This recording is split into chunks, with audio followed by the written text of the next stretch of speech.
Assalamualaikum warahmatullahi wabarakatuh. Saudara pemirsa, semoga saat ini kita selalu ada dalam lindungan Allah Subhanahu wa taala. Amin ya Allah ya rabbal alamin. Bismillahirrahmanirrahim itu kita menyebut sifat Allah dua kali, Ar-Rahman dan Ar-Rahim. Dengan menyebut nama Allah yang Maha Pengasih lagi Maha Penyayang.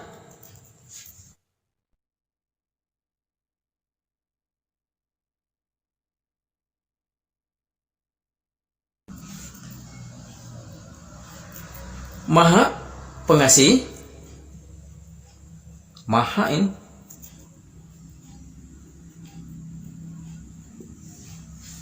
di sini Maha juga.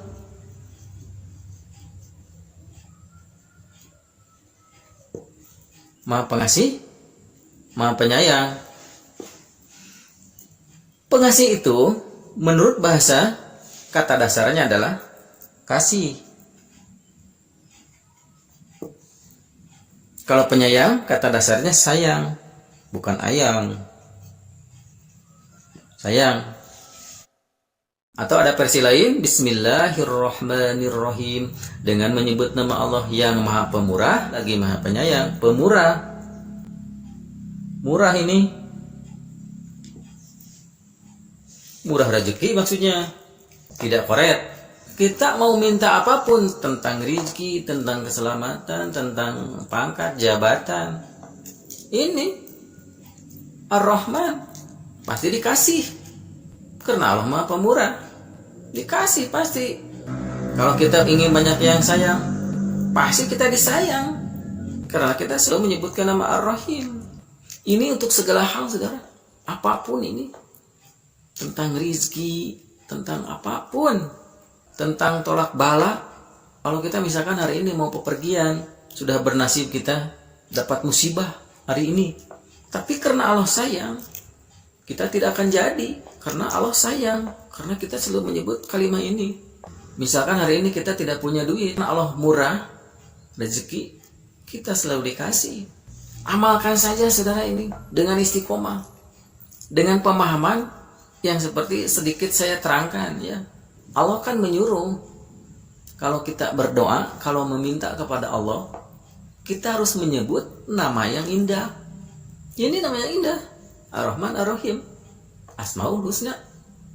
Ini Bismillah ini sudah lengkap saudara, mau apapun. Bagaimana, ada pertanyaan nih, setelah saya membaca Bismillah, saya sukar untuk korupsi. Ya Allah, karena Allah sayang sama Anda. Jadi korupsi jadi susah. Jadi susah korupsi ya. Jadi karena Allah sayang sama Anda. Bagaimana kalau misalkan begini, saya selalu membacakan Bismillahirrahmanirrahim, saya beli togel, tapi saya tidak menang, tapi saya kalah melulu, padahal saya untuk membayar utang. Karena Allah sayang sama Anda dengan duit hasil togel. Karena kembali lagi kepada gen, saudara. Pada gen. Mungkin saja orang tua Anda dulu selalu membacakan Bismillahirrahmanirrahim, sayang, turun ke Anda, genetiknya turun ke Anda, sayang, sehingga Anda main togel selalu kalah, karena Anda tidak ada turunan, tidak ada darah main togel. Seperti dulu saya punya pengalaman seseorang yang pergi ke gunung, muja ya, arek muja, mau menduakan ya, dia pergi ke gunung, tidak diterima sama Kuncen, tidak diterima. Karena apa? Karena ada kakeknya yang datang ke Kuncen menghalangi.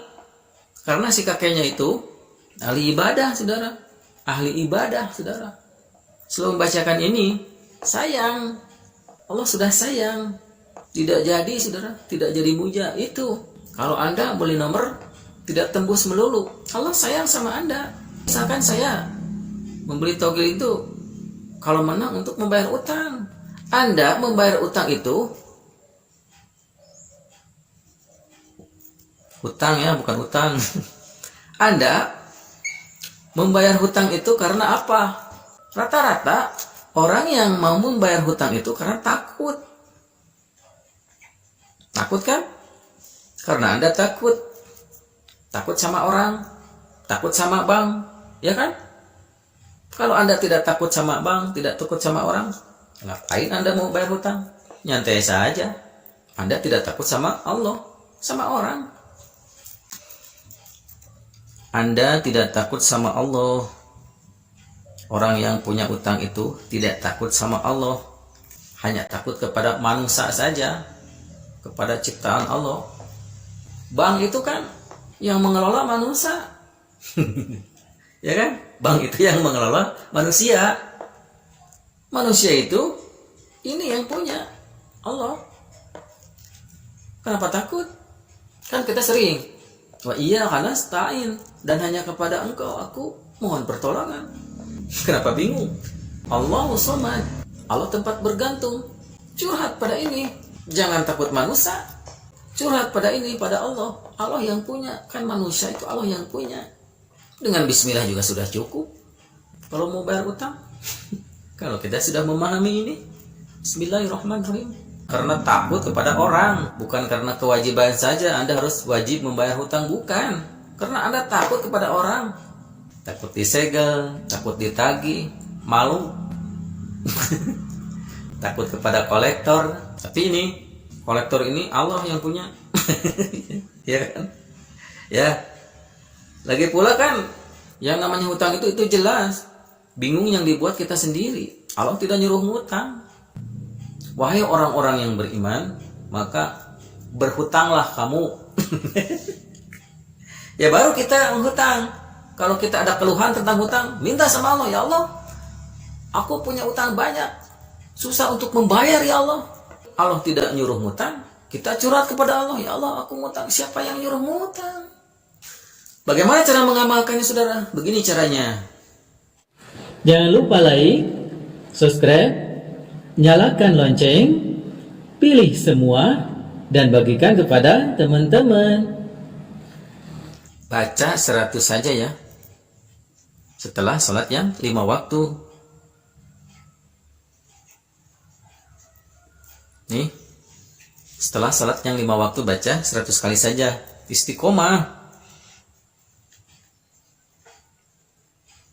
Ini istiqomah.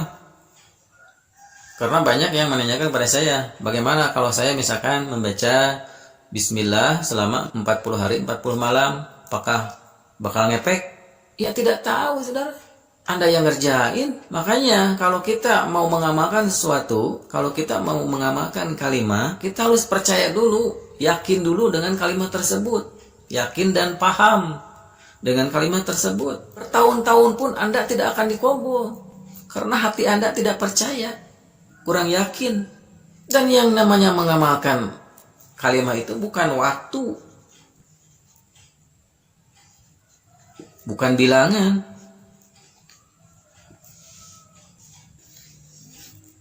Bukan waktu, bukan bilangan. Ini hanya ridho Allah saja. Ridho Allah. Kalau Allah belum ridho, sampai akhir hayat pun Anda tidak akan dikabul. Bagaimana untuk supaya Allah ridho? Ya bertobat. Sering-seringnya membaca istighfar. Astagfirullahaladzim. Nabi saja yang sudah dijamin selalu bertobat tiap hari. Ya baca, jangan bismillah doang. Maksud saya begitu. Istighfar dulu. Nabi Yunus pun 40 hari 40 malam. 40 hari 40 malam Nabi Yunus pun di dalam ikan. Tidak makan, tidak minum. Bertobat. Kita ini dosa banyak tapi tidak pernah bertobat. Netralisir dulu awak Anda. Netralisir dulu badan Anda, perbuatan Anda, dengan perbanyak istighfar.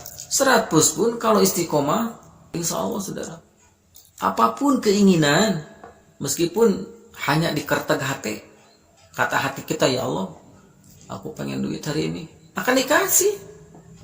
Karena sudah banyak orang-orang yang testimoni mengistiqomahkan kalimat Bismillahirrahmanirrahim. Luar biasa saudara, tidak perlu diungkapkan. Nanti Anda sendiri yang bisa merasakan. Kalau ada waktu, bacalah setelah sholat subuh. Bada sholat subuh 786 kali. Bada subuh.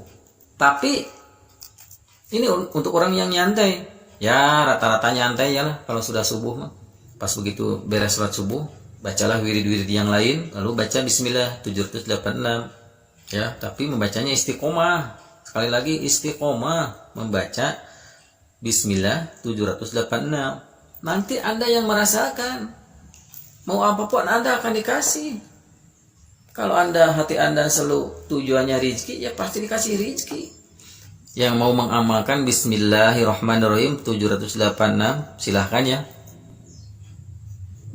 Silahkan.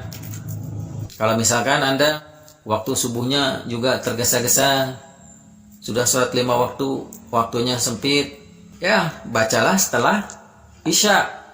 Kalau Anda misalkan sholat 5 waktu, tidak ada waktu setelah subuh, apalagi malam, ngantuk, ya. Kalau nonton bola, Anda 90 menit itu masih terasa sedikit, terasa sebentar. Padahal 90 menit itu, saudara, 1 jam lebih ya. Masih tanya-tanya, ngantuklah, ngantuk.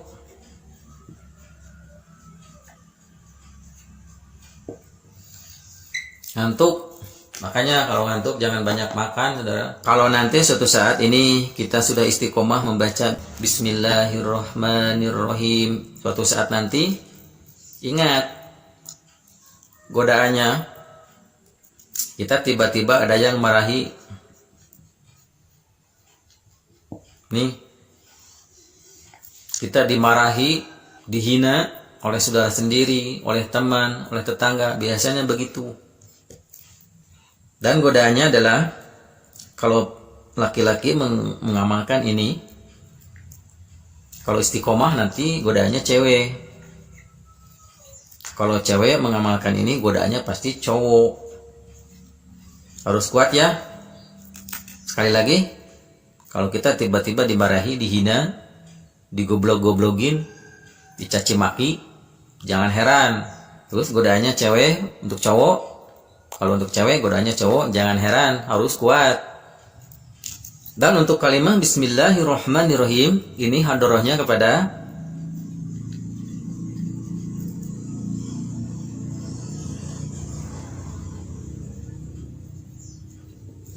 ini.